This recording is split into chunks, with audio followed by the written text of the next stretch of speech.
നമസ്കാരം. നമുക്ക് വളരെ സുപരിചിതനായ മൊബൈൽ കിങ്ങിന്റെ managing director Shri TM Fayaz ആണ് ഇന്നത്തെ നമ്മുടെ അതിഥി. Welcome sir. നമ്മുടെ നാട്ടിൽ മൊബൈൽ ഫോണുകൾ എല്ലാവരിലേക്കും എത്തിച്ചതിന്റെ മുഖ്യ പങ്ക് വഹിച്ച വ്യക്തിയാണ് ശ്രീ ഫയാസ് സാർ. ഇന്നിവിടെ വന്നിരിക്കുന്നത് വലിയ ഒരു സസ്പെൻസുമായാണ്. അത് പറയുന്നതിന് മുമ്പ് കുറച്ച് കാര്യം കൂടി പറയാം. കൊച്ചിയിൽ നിന്നോ കേരളത്തിൽ നിന്നോ മാത്രമല്ല, വിദേശത്ത് നിന്ന് പോലും ആളുകൾ ഇവിടെ വന്ന് മൊബൈൽ കിങ്ങിൽ നിന്നും മൊബൈൽ ഫോണുകൾ വാങ്ങുന്നത് മൊബൈൽ കിങ്ങിനെ സംബന്ധിച്ചിടത്തോളം ആഗോള തലത്തിലുള്ള ഒരു സ്വീകാര്യതയാണ് കാണിക്കുന്നത്. സർ, എല്ലാവരും പറഞ്ഞ് ഞാൻ കേട്ടിട്ടുണ്ട്, നമുക്ക് ഒറിജിനൽ ബ്രാൻഡഡ് മൊബൈൽ ഫോണുകൾ വിശ്വസിച്ച് വാങ്ങാൻ പറ്റിയ ഒരിടമാണ് മൊബൈൽ കിങ് എന്ന്. മറ്റു പലർക്കും, മറ്റു പല കച്ചവടക്കാർക്കും കഴിയാത്ത ഈ കാര്യത്തിൽ എന്തുകൊണ്ടാണ് സാർ ഇങ്ങനെ ഒരു കാർക്കശ്യ നിലപാട് സ്വീകരിക്കുന്നത്? എൻ്റെ വാപ്പ എനിക്ക് തന്നൊരു ഉപദേശമുണ്ട്. എന്ത് കൊടുക്കുന്നതിലും സത്യം ഉണ്ടാകണം, വാങ്ങുന്നവർക്ക് സന്തോഷവും വേണം. അത് ഞാൻ പാലിക്കുന്നു. സാറിൻ്റെ ഈ നിശ്ചയദാർഢ്യമാണ് മൊബൈൽ കിങ്ങിനെ ജനങ്ങളുടെ ഇടയിൽ അത്രയേറെ പ്രിയപ്പെട്ടതാക്കുന്നത്.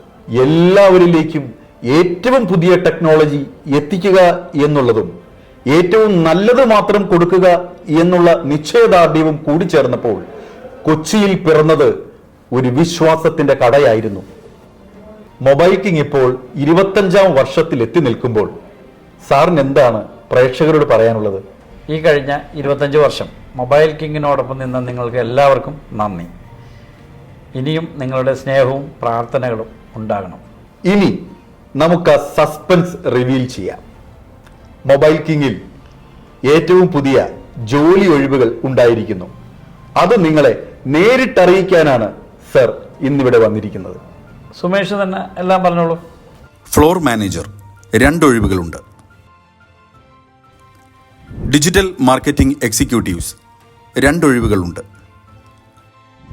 അക്കൗണ്ടൻസ് 4 ഒഴിവുകളുണ്ട്. ക്യാഷ്യർ 2 ഒഴിവുകളുണ്ട്. ഷോറൂം സെയിൽസ് സ്റ്റാഫ് 5 ഒഴിവുകളുണ്ട്. സ്ക്രീനിൽ കാണിച്ചിട്ടുള്ള ഇമെയിൽ ID-യിലോ വാട്സപ്പ് നമ്പറിലോ നിങ്ങളുടെ വിശദമായ ബയോഡാറ്റ ഫോട്ടോ സഹിതം അയയ്ക്കുക. മൊബൈൽ കിങ്ങിൽ ഉണ്ടായിരിക്കുന്ന ഈ ജോലി ഒഴിവുകൾ പ്രേക്ഷകരെ നേരിട്ടറിയിക്കാൻ ഇവിടെ എത്തിച്ചേർന്ന ശ്രീ ഫയാസിന് ഹൃദയം നിറഞ്ഞ നന്ദി രേഖപ്പെടുത്തുന്നു. മികച്ച ഉദ്യോഗാർത്ഥികൾ മൊബൈൽ കിങ്ങിലേക്ക് എത്തട്ടെ. അവരുടെ പ്രയത്നത്തിലൂടെ മൊബൈൽ കിങ് ഇനിയും വളരെ വളരെ ഉയരങ്ങളിലേക്ക് എത്തട്ടെ എന്ന് ആശംസിച്ചുകൊണ്ട് നിർത്തുന്നു. നന്ദി.